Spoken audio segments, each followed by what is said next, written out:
apa sih gitu ya, konten itu sebetulnya adalah segala hal, apapun itu yang dikirimkan melalui internet. Segala bentuk komunikasi, terutama ya audiovisual ya, yang isinya macam-macam dan cakupannya betul-betul luas Bapak Ibu. Mulai dari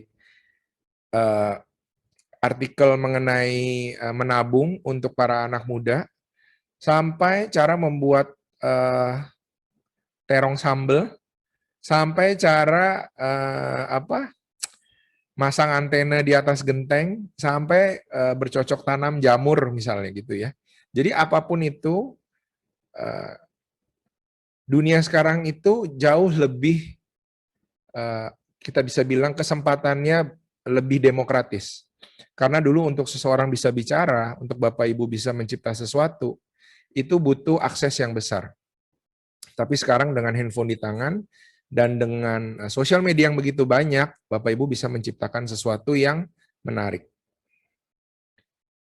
Nah, karena luasnya konten ini, saya bisa kasih contoh dalam hal yang luas juga. Tapi nanti mudah-mudahan dalam Q&A kita bikin lebih lively ya. Mungkin saya nanti nggak akan terlalu banyak pemaparan dari ngobrol. Mungkin Bapak Ibu bisa lempar ke saya pertanyaan dan itu saya bisa jawab untuk Bapak Ibu. Segala hal ini ya, baik dia tulisan, gambar, video, mungkin terutama video ya teman-teman di sini exciting untuk video, itu adalah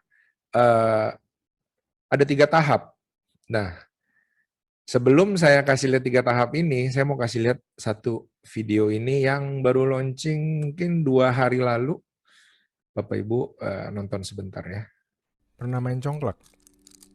Dulu ketika keadaan baik-baik saja, kita sebagai makhluk sosial hidup nyampur-nyampur, mirip dengan main congklak. Tapi dalam sebuah pandemi, perilaku kita ini menjadi kendaraan penularan yang luar biasa cepat. Jikalau ada seseorang terinfeksi COVID-19 dan masuk ke dalam sebuah lingkaran, kemungkinan besar orang-orang di lingkaran tadi akan ada yang terinfeksi, apalagi dengan varian Delta baru yang lebih menular. Nah, setiap orang terinfeksi ini akan bertemu lingkaran-lingkaran mereka yang lain, yang akhirnya menularkan orang-orang di lingkaran itu, dan semua orang di lingkaran-lingkaran ini nantinya akan menularkan ke lingkaran mereka sendiri-sendiri lagi. Inilah yang namanya pertumbuhan eksponensial.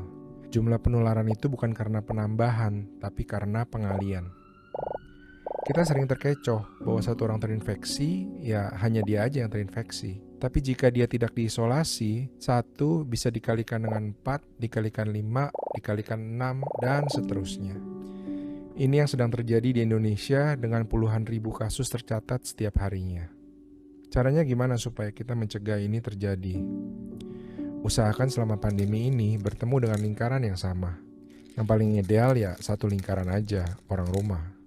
Karena begitu ada orang masuk ke lingkaran kita, ada kemungkinan dia membawa virus yang kita nggak tahu, atau kita yang menularkan virus itu ke lingkaran dia. Bisa tinggal di rumah, nggak harus keluar bekerja adalah sebuah kemewahan. Dan jikalau kalian tidak punya kemewahan itu dan harus bertemu banyak lingkaran, usahakan berdisiplin menggunakan masker, menjaga jarak, dan menghindari tempat-tempat tertutup. Jika kalian sehat, kalian terlindungi, dan kalaupun kalian terinfeksi, kalian tidak akan menularkan orang lain, yang memang dimulai dari satu orang aja, tapi bisa berakhir menulari entah berapa banyak orang.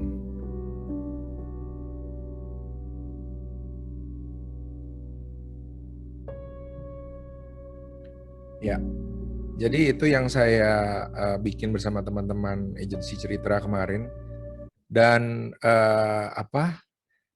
responnya luar biasa sih, sampai saya nggak tahu kalau mungkin ada tracker mungkin puluhan juta ya, beredar di seluruh grup,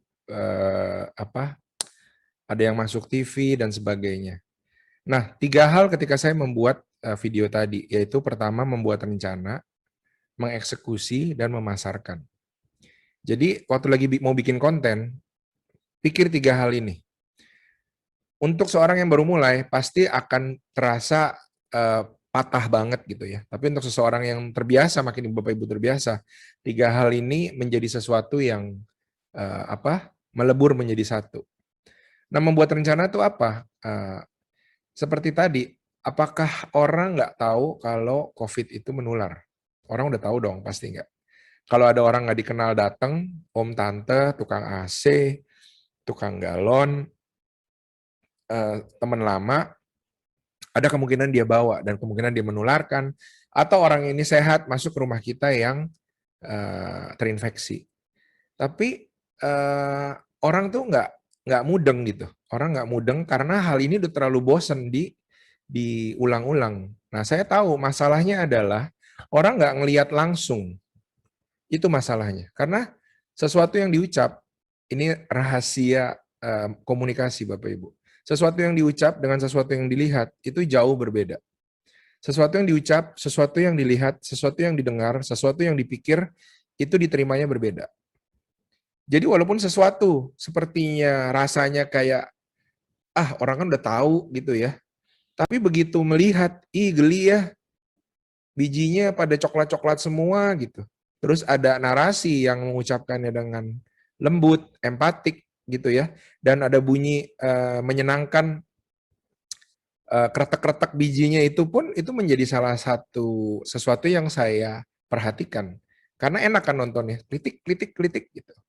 Jadi saya tahu bukan masalahnya orang nggak ngerti penyebaran COVID, tapi orang harus melihat. Nah ini ada 3 hal ya, mengerti persis apa masalahnya, mengerti persis apa solusinya. Tadi ya saya udah rangkum tuh. Dan terakhir, mengerti persis siapa yang diajak ngomong, siapa pemirsanya. Ini juga yang seringkali terluput ya. Saya tahu orang-orang yang sudah taat prokes, yang dalam kemewahan ya, ada beberapa orang dalam kemewahan bisa kerja di rumah, nggak keluar. Mereka nggak perlu diajak ngomong lagi gitu. Yang perlu diajak ngomong nih orang-orang yang belum bisa lihat